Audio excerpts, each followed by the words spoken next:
Salut les gars! Salut! C'est Étienne. Ici Charles de musculation-prise-de-masse.com. Sur musculation-prise-de-masse.com, on vous donne des conseils scientifiques de musculation.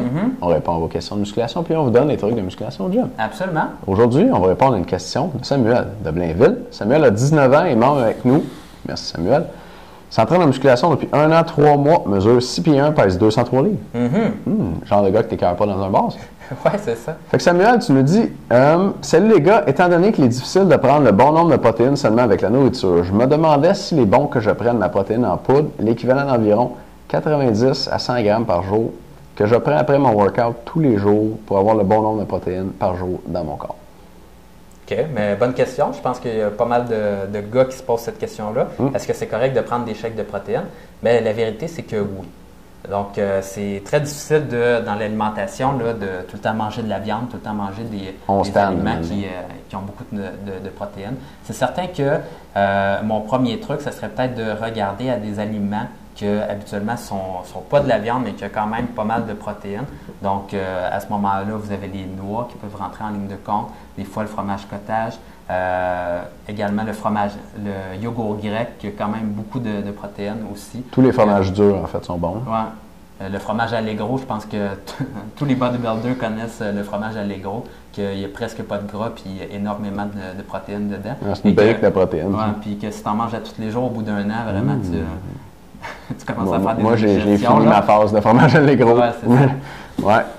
Donc, il y a ça. Ouais. Sinon, ben, oui, tu as le droit de prendre des shakes de protéines, mais si je peux continuer à répondre à la question, c'est bon de garder le plus possible les shakes de protéines lorsque tu es proche de l'entraînement, parce que ces protéines-là, ils ont été défaites et ils vont être absorbées rapidement. Donc, c'est ce qu'on veut proche de l'entraînement. Donc, un shake proche de l'entraînement. À l'entraînement, vos fibres musculaires ont besoin d'être reconstruites. On a besoin de remettre des protéines et du sucre rapidement en circulation sanguine pour dire au corps, c'est bon, on peut repartir la machine et reconstruire les muscles le plus vite possible. Donc, les protéines qui viennent des shakes sont bonnes pour ça. Par contre, dans la vie de tous les jours, on aime avoir un niveau de glycémie un petit peu plus stable, donc faire en sorte que notre niveau d'énergie le fluctue un petit peu moins. Donc, les shakes de protéines, des fois traditionnels, si vous prenez ça dans un verre de jus avec de la protéine, des fois, ça va être un petit peu comme prendre du chocolat ou prendre quelque chose qui rentre rapidement en circulation. Donc, un bon truc par rapport à ça, ça peut être de faire un shake qui va être un peu différent avec absorption un petit peu plus lente. Et là, il y a la caséine qui existe comme sorte de protéine, donc qui a une absorption plus lente, donc ça peut être une option pour vous. Par contre, vous pouvez rajouter tout simplement dans votre shake, par exemple, des noix. C'est une autre bonne idée? Moi, je mets des fibres. Du beurre de pinot, là. Du beurre de pinot, ça fait le job en masse. Ouais, un shake genre lait, banane, beurre de pinot, protéines, c'est bon, puis c'est absorbé plus lentement. Bon. Good. Puis juste peut-être même mettre moins de sucre, puis ça va diminuer les fluctuations de glycémie. Aussi. Ben oui. Mais si vous avez une protéine de type une marque commerciale, là, des fois, il va y avoir du sucre avec la protéine. Ça prendrait juste de la poudre de protéine sans sucre.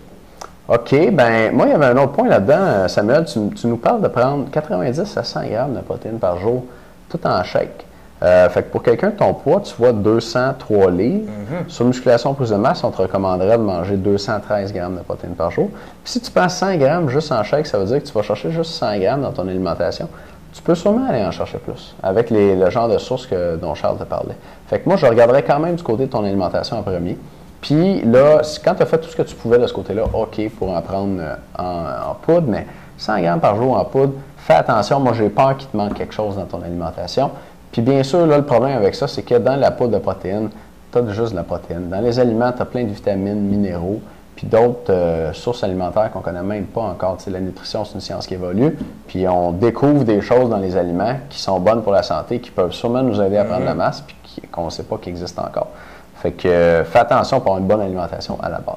Ouais, c'est un point intéressant, ça, si je peux t'interrompre, parce que des fois, on regarde seulement la quantité de protéines qu'il peut y avoir sur la viande, mais on ne regarde pas la quantité de protéines, par exemple, sur les pâtes ou sur le riz. Le riz, il y en a un petit peu moins, mais les pâtes, le pain, il y en a également, puis ça finit par compter à la fin de la journée, surtout pour un gars qui essaie de prendre de la masse, qui rajoute des calories à son alimentation. Tu vas rajouter par ricochet des protéines aussi. Donc, des fois, tu en as un petit peu plus que tu penses de les aliments autres que la viande. Et quand je fais des plans alimentaires, là, pour ceux qui en ont pris sur le site, des fois vous vous rendez compte qu'il y a de la viande bien sûr, mais il n'y en a peut-être pas autant que vous pensez parce qu'avec les autres choses, les féculents qu'on vous fait manger et les viandes, les substituts, mais ça fait aussi beaucoup de protéines. Cool. OK.